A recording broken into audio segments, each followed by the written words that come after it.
空鳥已飛向北方，經過石板路旁，點點星光帶來無限遐想，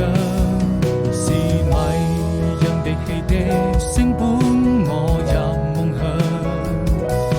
風沙在作響，輕輕哼唱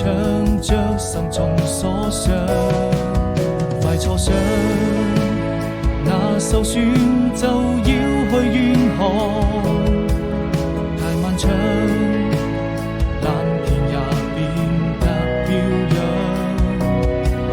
草地上幾片落葉隨風飄蕩，彷彿你眼裏再沒有了淚光，伸出一雙翅膀，雨過能就住過往，幸福就這樣，幻想它終究會到達遠方，情忘掉憂傷，你可以在聖潔白雲中翱翔，因感情在迷茫，